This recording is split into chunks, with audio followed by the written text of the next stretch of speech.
Guys, welcome to source point. आज अभी हम लोग डिस्कस करने वाले हैं वीजनाइज के करंट अफेयर्स जो कि हमारी अक्टूबर मंथ की है।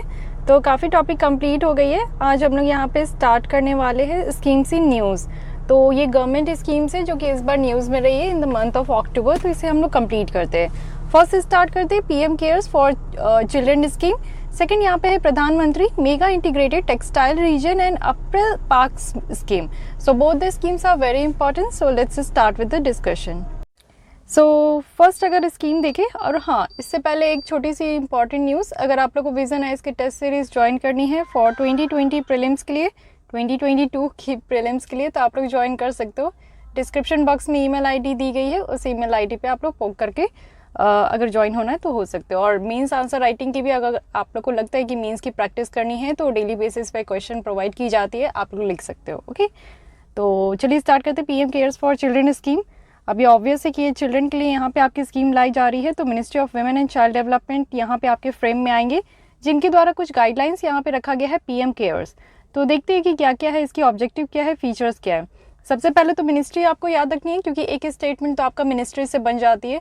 अगर आप लोग के पास कॉन्सेप्ट क्लियर नहीं है और आप लोग इसको लिंक नहीं कर पा रहे हो तो कहीं ना कहीं इसी में आप लोग फंस जाते हो।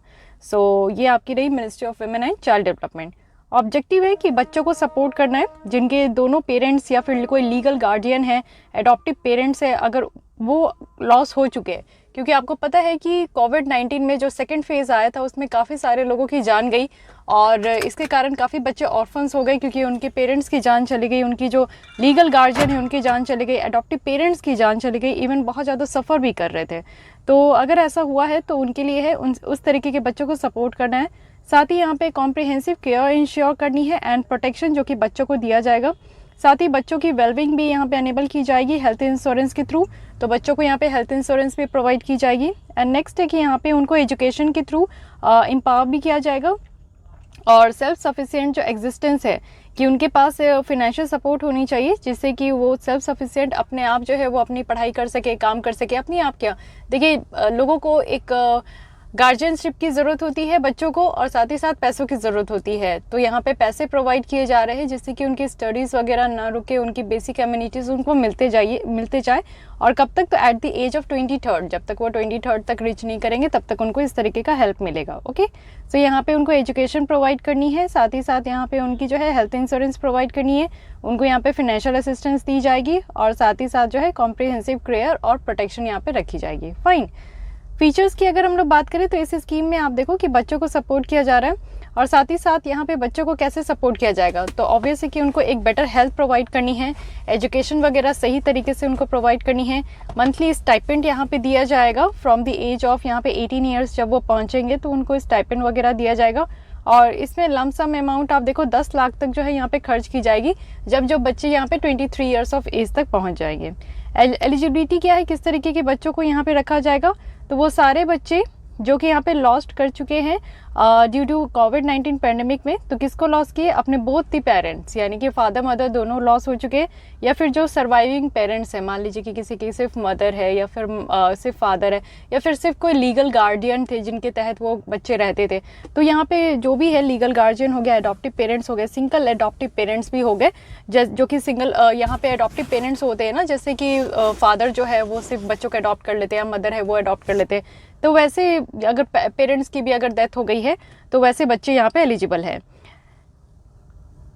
और वैसे बच्चे जिनकी 18 ईयर्स नहीं हुई हो। ठीक है, तो यहाँ पे बच्चों की बात की जा रही है, एडल्ट की बात नहीं की जा रही है। तो यहाँ पे आपका एज रखा भी गया है। टाइम पीरियड अगर हम लोग देखें, इट मीन्स कि 11/3 जो 11 मार्च 2020 से, ये 11 मार्च है जब से ये WHO के द्वारा यहाँ पे डिक्लेयर किया गया है कि कोविड-19 पैंडेमिक है ये 2020, और टिल 31 ऑफ दिसंबर 2021, यानी कि यहाँ पे अभी पूरे दिसंबर तक काउंट किया जाएगा। तो जब से ये डिक्लेयर हुआ है कि ये पैंडेमिक है, और अभी तक लेकर जो है जितने भी बच्चे यहाँ पे ऑर्फन हुए, उनके पेरेंट्स की डेथ हुई है, तो उन सारे बच्चों को यहाँ पे जो है काउंट किया जा रहा है। ठीक है, स्कीम ये एक्सपेक्ट किया जा रहा है कि कंटिन्यू रहेगा टिल द ईयर, जब हर किसी को यहाँ पे आइडेंटिफाई कर लिया जाएगा, जब तक वो 23 ईयर्स तक एज तक के हो जाएंगे। नोडल एजेंसी कौन कौन है, तो सेंट्रल लेवल पे यहाँ पे ministry of women and child development तो है ही, स्टेट लेवल पे आप देखो department of women and child development है, डिस्ट्रिक्ट लेवल पे DM रहेंगे। ओके, तो इंटाइटलमेंट देख लेते हैं कि इस स्कीम के तहत क्या है। तो बोर्डिंग और लॉजिंग के लिए यहाँ पे सपोर्ट किया जाएगा, जैसे जो DM है वो चाइल्ड वेलफेयर जो कमेटी है उनको असिस्ट करेंगे कि जो भी पॉसिबिलिटीज़ है, जो इस तरीके के बच्चे जो कि अपने रिलेटिव्स को अगर अपने एक्सटेंडेड फैमिली के साथ रह रहे हैं, रिलेटिव्स किन्द के साथ रह ले, तो किस तरीके से उनको रिहेबिलिटेट किया जा सके।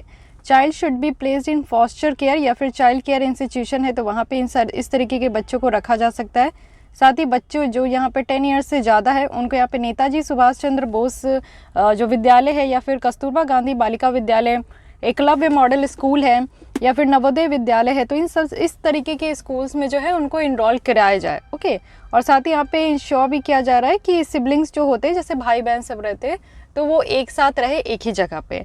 तो ये बात हुई। साथ ही assistance for pre school and school education की अगर बात करें तो जो बच्चे जो 6 साल से कम के एज में वो यहाँ पे उनको सपोर्ट मिलेगा, असिस्टेंस भी मिलेगा आंगनवाड़ी सर्विस के द्वारा कि उनकी पूरी तरीके से न्यूट्रिशन का ध्यान रखा जाए। साथ ही जो बच्चे 10 साल से बिलो के हैं तो उनके लिए यहाँ पे आप देखो कि नियरेस्ट जो गवर्नमेंट और प्राइवेट स्कूल है डे स्कॉलर जैसा उनको एडमिशन कराया जाएगा गवर्नमेंट स्कूल में भी, और उनके लिए फ्री यूनिफॉर्म रहेंगे, 2 सेट्स ऑफ फ्री यूनिफॉर्म उनको मिलेगा, टेक्स्ट बुक वगैरह भी यहाँ पे फ्री मिलेगा अंडर समग्र शिक्षा अभियान के तहत। साथ ही अगर प्राइवेट स्कूल है तो ट्यूशन फ़ी भी यहाँ पे एग्जेम्प्टेड रहेगा, जो राइट टू एजुकेशन एक्ट की सेक्शन 12(1)(c) है इसके तहत, तो ये आपका जो है ट्यूशन फ़ी भी यहाँ पे रिलीव कर दिया जाएगा। जो बच्चे 11 से 18 साल के हैं उनके यहाँ पे नियरेस्ट जो गवर्नमेंट या प्राइवेट स्कूल है तो as a day scholar it means कि वो घर से अप डाउन करेंगे, उस तरीके से उनका एडमिशन होगा। हायर एजुकेशन के लिए अगर हम लोग देखें तो यहाँ पे मदद दी जाएगी कि एजुकेशन लोन वगैरह ले सके बच्चे किसी प्रोफेशनल कोर्सेज या फिर हायर एजुकेशन के लिए। स्कॉलरशिप अगर हम लोग देखें तो एज़ पर द नॉर्म्स, जो कि यहाँ पे बहुत सारे स्कीम जो डिफरेंट मिनिस्ट्रीज़ है उनके द्वारा प्रोवाइड किया जाता है, जैसे ministry of social justice and empowerment है, मिनिस्ट्री ऑफ ट्राइबल अफेयर्स है, तो उनके द्वारा भी यहाँ पे स्कॉलरशिप वगैरह प्रोवाइड की जाती है। हेल्थ इंश्योरेंस की बात करें तो यहाँ पे आयुष्मान भारत स्कीम के तहत इनरोलमेंट किया गया है और 5 लाख तक का यहाँ पे हेल्थ का इंश्योरेंस जो है उनको मिलेगा। फिनेंशियल सपोर्ट अगर आप देखो तो लमसम अमाउंट यहाँ पे जो है डायरेक्टली ट्रांसफ़र किया जाएगा जो बेनिफिशरीज है उनके अकाउंट में, तो ये पोस्ट ऑफिस अकाउंट होना चाहिए।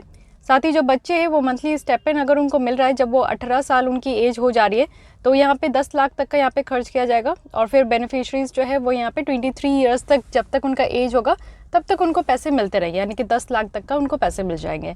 और साथ ही उनको अमाउंट 10 लाख भी मिल जाएगा जब वो 23 ईयर्स ऑफ एज अटेन करेंगे।